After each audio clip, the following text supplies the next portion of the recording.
Suicide bombings, attacks against military personnel, accusations of state-sponsored terrorism. This landscape has created space for the proliferation of arms trafficking in Pakistan. The recent clashes between the Indian and Pakistani military are just the latest in a violent and long-standing rivalry over India-administered Kashmir. This latest burst of violence is in response to a terrorist attack in Pahalgam, which killed 26 Indian tourists. Corruption is a major issue in Pakistan. According to the Global Organized Crime Index, Pakistan scores 7.5 out of 10 for state-embedded actors. The current ongoing crisis and economic uncertainty allows organized crime to flourish, driving domestic markets like heroin, fueled by a rise in addiction. In 2023, an Interpol operation targeting the cross-border movement of illegal weapons across Asia, called Operation Trigger Salvo 2, seized hundreds of firearms, their parts, and ammunition across Pakistan, mostly in the provinces neighboring Afghanistan. Since the US withdrew from Afghanistan and the Taliban regained control, Pakistan has become a destination for weaponry and military equipment abandoned by the US, which was seized by Taliban militants. Although Pakistani law requires gun owners to obtain licenses, illegal firearms are widely available throughout the country, and millions of them are unregistered. Efforts to eliminate trafficking across the Pakistan-Afghanistan border are complicated by the Taliban's ties to terrorist groups such as the Tehrik-e-Taliban Pakistan, a UN-designated terrorist organization known for orchestrating suicide bombings and attacks against Pakistan's military personnel. These types of attacks killed more than 750 people in 2024 alone. As a result of terrorist attacks, as well as extortion and street crime, there has been a surge in demand for small arms. Pakistan has also been identified as a leading transit point for drug trafficking to other parts of South Asia, as well as Eastern and Southern Africa. These established routes go hand in hand with the illicit trade of weapons as traffickers share finances and transportation. According to the OC Index, arms trafficking in Pakistan is only getting worse. The criminal market scored 8.5 out of 10 in 2023, an increase of 0.5 from 2021, placing it alongside the likes of Russia, Mexico, Turkey, and others. With me to discuss arms trafficking in Pakistan is Paddy Ginn, a senior expert at the Global Initiative Against Transnational Organized Crime. Paddy is a former senior military officer, having recently served as the military advisor to the United Nations Assistance Mission in Afghanistan. Paddy, welcome to the Index. Now, to start off with, can you give us an overview of armed trafficking in Pakistan? Thank you very much for the introduction, and it's a great pleasure to be here today. The terrain and the geography of Pakistan are really important here. And also the high number of sophisticated weapons. It has very porous borders. It's got difficult terrain and a number of regional conflicts. And of course, you have the issue of terrorism, foreign fighters operating in the region and in Pakistan specifically, and the scourge of organized crime. To give you an example, the operations of D Company, a Mumbai organized crime group that many allege are now resident in Pakistan and have been for some time. So all this affects how the illicit arms markets work in Pakistan. Our 2023 Global Organized Crime Index is a good baseline, which really makes 2 points. Firstly, Pakistan has become a destination country for weapons from Afghanistan. After the Taliban seized power in Kabul in 2021, they took control of a vast arsenal of weapons, which have largely been unchecked in the immediate period after they came to power. And then subsequently, despite the Taliban's efforts to control this arsenal, have continued to proliferate from the country. So a lot of those are going into Pakistan. They are going into different areas in the region as well, but predominantly into Pakistan. But there is another important factor, that Pakistan has a long established reputation, which is a very truthful reputation. It's backed by fact, of artisanal weapons production. There are generations and generations of weapons production experts. These are people who've been producing copies of M16s, M4 rifles, AK-47 rifles. They sell for roughly a third of the price of an original. An original is available in those markets, but customers tend to like to get the copies, because the copies, despite the fact that they're sometimes not quite as reliable, may not be quite as accurate, they do the job and they're sufficient for the needs of the people that go there to buy. So those two factors mean that Pakistan is really important in the global illicit arms trade. And the steps by the Pakistani authorities to control that are really important as well. Thanks for that overview, Patty. Fascinating, but also obviously concerning.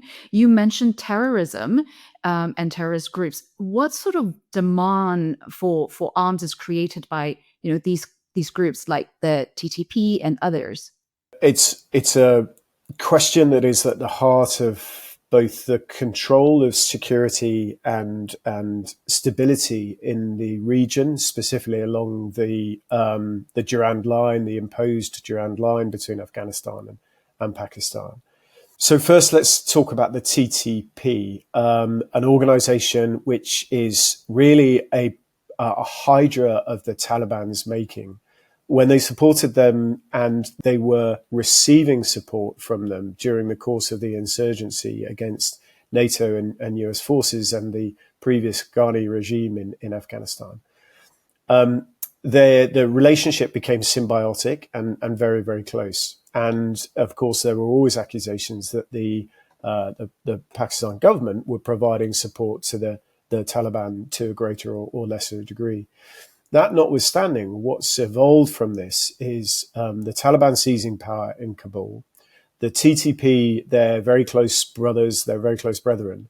And in some cases, I mean that literally, family ties, harbored in Afghanistan, crossing the border into Pakistan and conducting attacks in Pakistan as the Pakistan TTP, or the Tehrik-e-Taliban Pakistan. But the question for this particular conversation, I think, is about where they're getting their weapons from and how the illicit arms markets are affecting their ability to operate. And there's a very important point here, which is that after the Taliban came to power and seized control of this arsenal, the capability that came with that arsenal, the higher end weapons, the more sophisticated weapons, and allied to this was scopes and night vision devices. What edge that has given the TTP over the Pakistan authorities' security forces. And I've had many conversations with Pakistan military and police officers who have told me about how the TTP now have overmatch in certain isolated circumstances. They have overmatch against these isolated border posts that the Pakistani border guards are equipped with less capable weapon systems than the TTP now have access to. And that, of course, brings the second question about whether they're being supplied by the Taliban directly or where they're getting these weapons from. And I think there's probably three routes, really. One is members of the Afghan Taliban who are leaving the Afghan Taliban, leaving Afghanistan, and joining the TTP because they wish to continue jihad in another location. They rue the end of the insurgency in Afghanistan and they wish to carry on jihad elsewhere. And they often take their weapons with them. The second is the TTP can buy them in arms bazaars inside Afghanistan. And then, of course, the third and less publicized, obviously, is the direct supply by the Taliban to TTP, which has sufficient evidence of to show that it is occurring. And there have been reports of GDI, the Taliban intelligence agency, directly supplying the TTP with carloads of weapons. How does this process affect the smuggling routes as well as the costs of the weapons? It's interesting. I mean, I would make the point on cost of weaponry. It's often taken as a metric for assessing illicit arms markets, but But cost is sometimes quite misleading, because often individual buyers will barter a cost, which is completely different from a location very close by, or a broker very close by, and therefore you get these strange anomalies. Having said that, generally, after the flood of Afghan weaponry after 2021 into Pakistan, the prices dropped because there was a glut of supply. But prices have stabilized in Pakistan since that time. And there is another interesting anomaly to observe, and that is that sometimes just prior to large-scale TTP operations, you can see changes in prices in the markets, which could give a sort of an indicator or a trigger warning of the potential for large operations. So, for example, in 2023, when the TTP launched attacks against Chitral in the northern areas of Pakistan, from Nuristan and Nangarhar, there were reports that prices started to rise of the more sophisticated weaponry, the M4s and the M16s, and their associated scopes and night vision devices, which is an indication of a larger number of foreign fighters, of TTP fighters, trying to equip themselves or successfully equipping themselves before crossing the border. So it's always quite interesting to check prices, but generally there's a difference between the prices in Pakistan, which are generally lower than they are in Afghanistan. And that could be an indication of the Taliban's efforts to control the market inside Afghanistan. Can you tell us also a little bit on whether the smuggling routes are affected by, the demand from these groups? Yeah, so I'm not sure that the routes have been most affected by demand from the groups, or actually by Pakistan's efforts to control the border. Now, Pakistan has erected a fence along the whole of the border, and it has put a lot of effort into border control mechanisms, extra policing, extra border officers, extra checkpoints. And it has, and in some cases, these extra checkpoints have led to clashes along the border line as they're put into places where tribal geographic control has been abused, depending on which side you look at it from. But what that has meant is that rather than using the sort of traditional routes, large scale smuggling through the Torkham border or Baram Char or Spin Boldak, most of the smuggling is smaller in scale and crosses over the areas of very hard to observe terrain, such as in Paktika Coast, and up in Nuristan as well. And rather than the larger scale truckloads of weapons crossing the border, what we believe is happening now is what's sometimes referred to as ant smuggling. So smaller numbers, but at very high volume. And these are then correlated in the depots and the armories of the militant groups. Now, how entrenched are these, arms trafficking and smuggling networks? Who are the main enablers of this process? I mean, are there any state-embedded actors and corrupt officials involved? Very entrenched. And our latest research indicates that there are some very high level figures in the Taliban regime who are still implicated in directly supporting illicit arms trafficking, smuggling the weapons themselves directly through their brokers. And forgive me, I won't mention any names for obvious reasons, but there are some really, really high level members of the both Kabul cabinet and the inner circle of Emir Haibatullah allegedly involved in these practices. But sometimes the high level ones that grab all the attention aren't the real problem. What our research in the southwest of the country and along the border of Pakistan has shown us is that it's the mid-level and low-level Taliban commanders or Taliban officials who are complicit, turn a blind eye, or are directly involved in the trafficking that are the biggest problem. And sometimes they're doing this without the knowledge of Kabul or Kandahar. They're just continuing going, trying to make a fast buck in a way that they kind of always have. And during the insurgency, the aim was to get weapons into the country. Now the aim is to get weapons out of the country to support the Taliban, their TTP brethren, or to make money trafficking arms further south.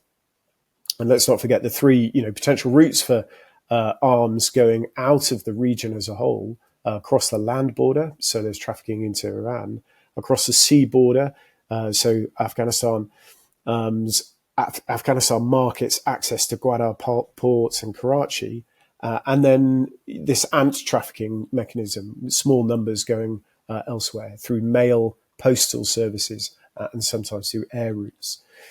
So it's a really complicated endeavor, and we think that our research has shown that there is varying degrees of sort of state complicity. We don't think that there's direct knowledge of the trafficking or direct involvement of the trafficking by the highest levels of the Taliban regime, but certainly within the circles of the cabinet and within the circles of the emir's inner circle, we feel that there's direct involvement. Just to add more to that complexity, we also know that there are links between the sort of like the illicit arms trafficking and the heroin market, right? Could you explain a bit in terms of to what extent one sort of helped to sustain the other? I picture it as a DNA helix. They're so intertwined that you can't extract the one from the other, because the weapons provide protection, they provide intimidation of rival gangs and rival groups by those involved in trafficking. And if you go to a drugs market, you will see arms nearby. So weapons can serve a purpose for the organized crime groups or the militant groups that are conducting drug trafficking, or they can be moved as a commodity in their own right. And so in this way, there's this very close relationship between the two types of markets. And what we see is weapons being trafficked as a commodity to fuel an insurgency or to arm a terrorist group, for example. That's one thing.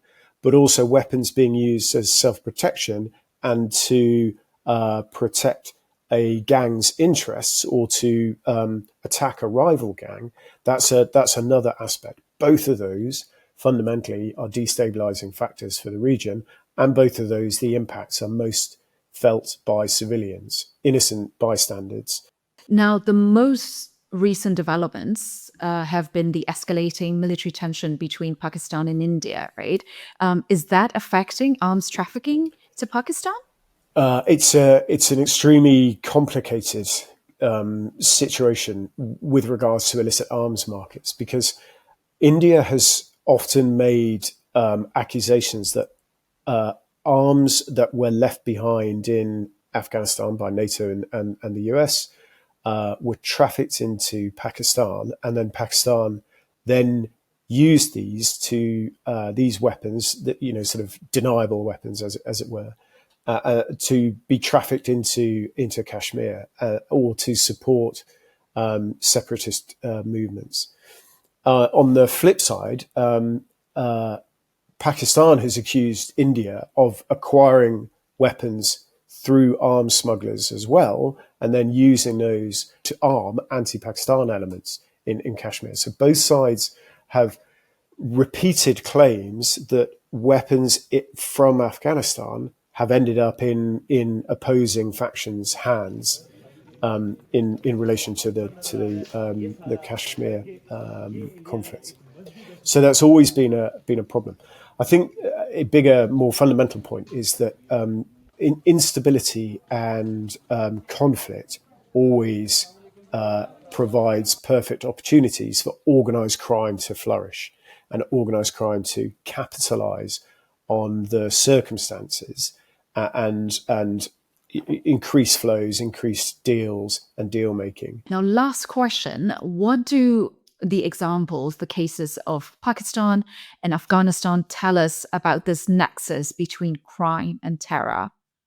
I think there is really strong evidence from the region that it serves as a case point for how dangerous, destabilizing, but also complicated the nexus is between organized crime and terrorism. A very, very simple case in point is, or to try to make it simple, the relationship between the Baluchistan Liberation Army, the TTP, all of the sub-factions of the TTP that have been corralled together by the TTP over the past year or so, as they've absorbed all the smaller groupings who are conducting attacks against Pakistan. The relationship of both of those to Al-Qaeda, and then the relationship between all of those groups to a group which should be fundamentally opposed to them and not collaborating in any shape or form, if you follow the logic of their ideology, is ISKP. And yet when it comes to arms supply to all of these various groups, you find you pick up evidence of the same brokers, the same source points, and the same smugglers being involved. And often arms can be bought or sold between intermediaries, between all of these various groups. So it's a classic example of how a market, an illicit market, almost trumps the ideology of terrorism, but it also in the same way supports the terrorism. And so it, as I say, very, very complicated, but really important to note that the money that is being made by the arms market often, and the desire for to increase the lethal effect of the activities of the groups, the militant groups and the terrorists, trumps any ideology. And I'll finish just by saying that this is a global phenomenon, this kind of escalation when it comes to the acquisition of illicit arms. Terrorist groups always want the edge against the security forces, and so do organized crime groups. And you see this in Mexico, in the narco-criminal organizations. You see this in Rio de Janeiro with organized crime groups there getting hold of 50 caliber automatic heavy machine guns that can shoot down helicopters. You see this in Haiti, where the gangs are getting more and more increasingly lethal, increasingly sophisticated weaponry. So all of this is a global phenomenon, and there are those two factors. One is the desire by terrorist groups and organized crime to increase their lethality, and the second is how the arms markets trump ideology. Thank you for joining us on this episode of the Index, and a special thanks to Paddy. Remember that the Global Organized Crime Index is a totally free resource and available to everyone. If you'd like to know more, head over to the website ocindex.net.